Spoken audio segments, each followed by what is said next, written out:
Okay, so Sarah, thank you for being part of this interview process. So I have three questions for you today. So the first question is, what digital tool technology have you used in your SW, FDW facilitation, and what are influence do you choose to use this tool? Mhm.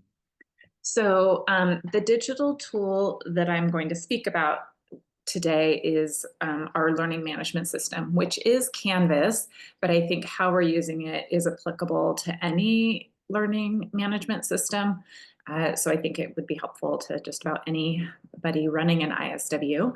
Um, what influenced this is pre-COVID, our institution was probably about 30 to 40% online. And then, of course, during COVID, we were 100% online.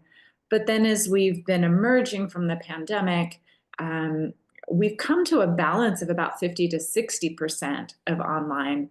And while previously professors could choose to be online teachers, and so people who wanted to be were doing it, now there's more need, and sometimes people who are less prepared are finding themselves as online teachers. And so we felt as ISW facilitators, along with helping people learn how to deliver their material following the BOPs, and in particular focusing on that participatory learning, no matter what their discipline is, we also felt like we needed to show them that it transfers to the online learning environment as well. And so we decided to, during a traditional 4-day in-person ISW, reserve one of the lesson cycles as an online lesson. And so I just wanted to walk through how we've made that a successful and really positive experience, and then highlight some of the challenges that we've had as well. That's great. You just go to my second question about the benefits and challenge. That's great. Really interesting to see how you design this through the Canvas learning management system. Yeah, thank you. So I feel like there was a couple things I wanted to add. Okay, so some of the challenges. It was difficult to give real novices enough exposure to go and build a mini lesson online, right? And Yeah. so I'll talk about how we confronted that. But the secondary challenge was also reminding them that this is a safe place to just experiment and that they don't have to knock it out of the park on their first try, because there was anxiety around, like, there's already anxiety about doing mini lessons, but now, and it's like, now I'm going to ask you to do it in a maybe an unknown environment. That was a bit of a challenge that we had to walk people through. And then the last challenge that comes to mind, and it wasn't a difficult challenge, but it was something to keep in mind. And that is the way we were doing this is that they would design an online lesson, but we would come back together just like we do for a normal cycle. And so they needed to remember to bring a device and headphones in order to access these online learning modules. So that was just a component to keep in mind. The benefits, we saw incredible transformations overnight. And when I say overnight, I mean literally, I had people who were novices, had never built anything for the online environment. A nurse in particular comes to mind. She had come out of the nursing profession and now was teaching nursing, but was used to doing it in a lab or in person. They'd done zero online teaching, and she was at first resistant. And then once we gave her the tools, all of a sudden she was off and running, and now she's a leader in their department. And her first lesson, I have that to share if we want to look at any of the examples. Um, she did a great job. I will also say that both experienced online instructors and our novices found benefits in really thinking through how does the ISW model of BOPs carry into the online environment, and how can that be brought into every single lesson. I think there was great strides for both experienced and novices. And then the additional benefit that came to mind as I was reflecting on this is just as facilitators, we gained a lot of confidence in one, that we were doing the right thing, and two, we found a way to do it. And so we've done this, I think 3 times now that we've brought this through an ISW. So those are some of the benefits and challenges. Do you mind to do you have an example can show us? Because I'm really interested about this online portion because like my institution, we designed the online courses. We try to use offline supply implement into our online course design, and then we found it's a little bit hard because for online courses, the interaction, the engagement between the students and student teachers is a hard part. The content part is gonna be easy, but I was really curious how you implemented this to the ISW, like for the engagement piece. Absolutely. And honestly, I could go on and on. I have several examples. May I screen share? Yeah, yeah.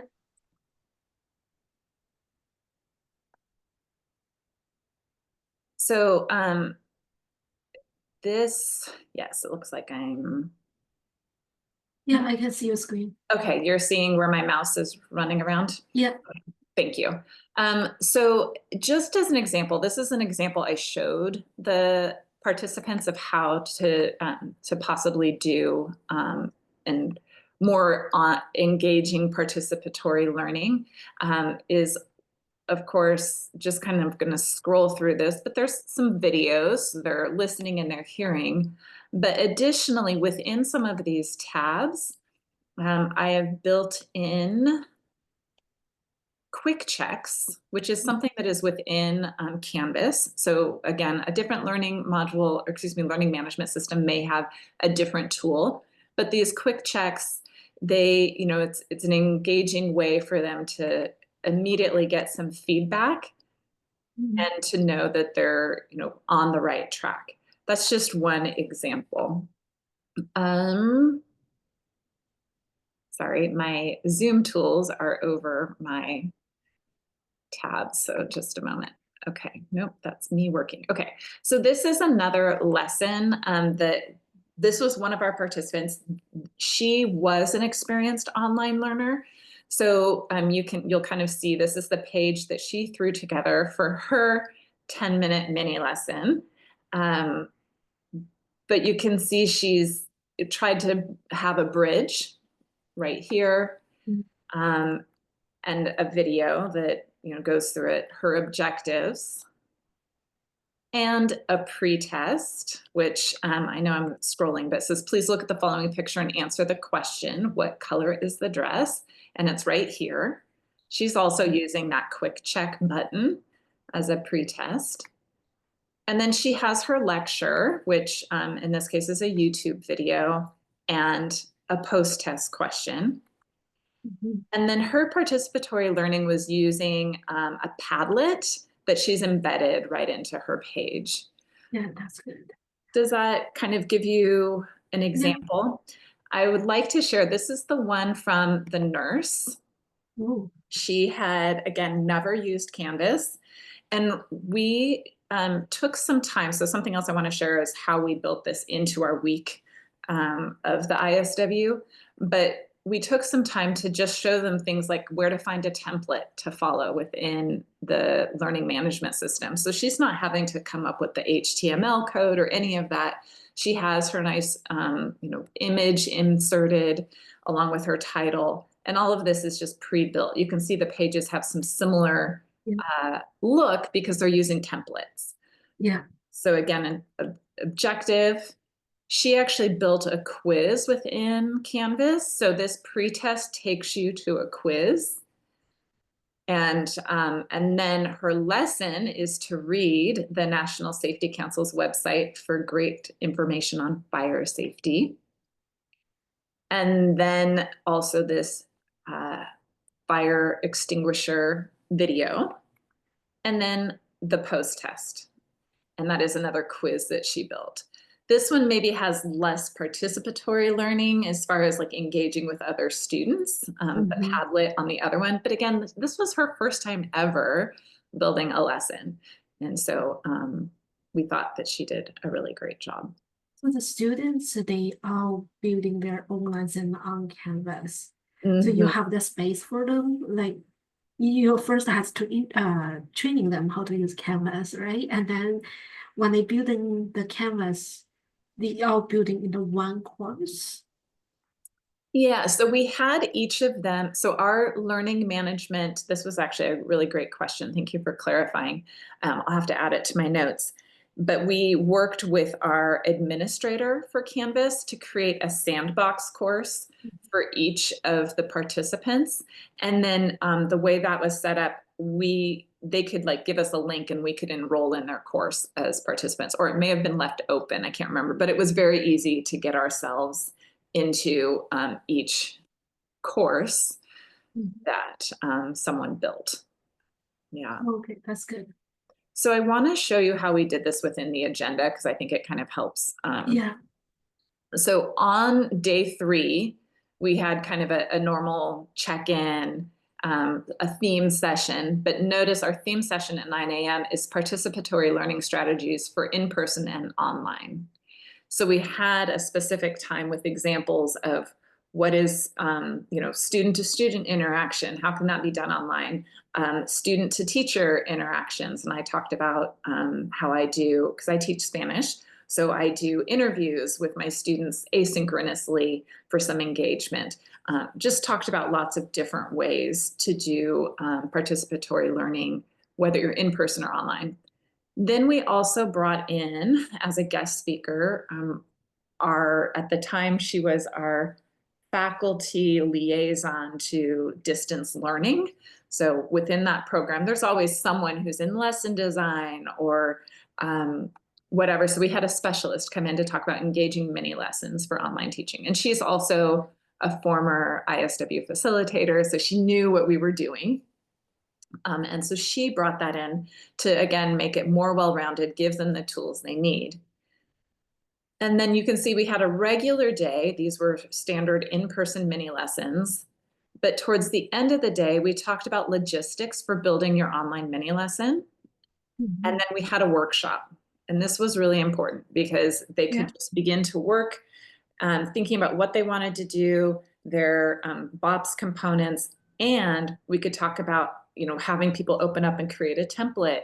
And we were on hand as facilitators, and then other learners in the room had already been online teaching, so they could help their neighbor. But it gave them some time to work through some of the actual physical part of how do I build an online mini lesson. So Yeah, that's really important. yes, yes. And then again, reminding them that they're going to do this, but to bring a device to access the online lessons the next day, because that was an important part of the logistics. So I'm going to stop screen sharing because I think that's all I have there. That's great. Yeah, Yeah. follow up Yeah. if you have any questions. Yeah, so the last question, because we already answered the second one. The last question is, what other advice would you give to other ISW and FDW facilitators who may want to use this tool in their facilitation? Yeah. So I went over some of it a little bit, but I'll reiterate. First, I would make sure that you're including those theme sessions to set people up for success. What are some clear examples of engaging participatory learning in the online environment? Excuse me. So they have some ideas to pull from when they go to create their own lesson. I'm sorry, I'm looking at my notes to make sure I don't forget anything. And then that workshop time that I mentioned, that is another thing I would highly recommend. So they're not just going home alone, and especially if they've never taught online before, that they've had some time with facilitators on hand to offer advice, suggestions, remind them where that button is that they're looking for. That's really important. And then, as I mentioned, the logistics of making sure that they bring their device, that they have headphones, because you don't want audio playing at different speeds in different parts of the room. And then I need to add it to my notes, but also working with your Canvas administrator to set up those sandboxes, or if it's a different learning management system, I know that there's some similar solutions so that everybody has a course that they can work in. The other thing that I hadn't yet talked about is we chose to do this in person so that the facilitation feedback cycle was also in person. We feel like that's one of the highest values of ISW. And so we had everybody listen during that 10-minute time in the cycle, but then after that, they closed their devices and we were back to handwriting our feedback, and then circled up together to do the facilitated feedback in person, like we do with the in-person mini lessons. So I think that's it. Yeah, thank you so much. I think that's a really interesting design of the ISW. Yeah, it's a really, yeah, so you combine it's kind of like a blended flipped. Yeah, but you combine you can design the lesson online, but also you give each other feedback in person. Yeah. Yeah. That's really good. Thank you so much for come to this interview and then share your successful story with us. So very interesting to be part of us. Please feel free to reach out, and then we will so after this I will share it with you about your recording. You don't need to worry about the conversation between or something. So like in the end when we put on the press book, we will do video edit, just cutting down the non important part. Yeah. Yeah, Do great. you have any questions for me? No, I really appreciate the opportunity. I also appreciate all the work that everyone is doing, and thank you for helping me navigate it. You're having the questions ahead of time really helped me organize my thoughts, and hopefully this was all helpful that someone can use. Thank you. Yeah.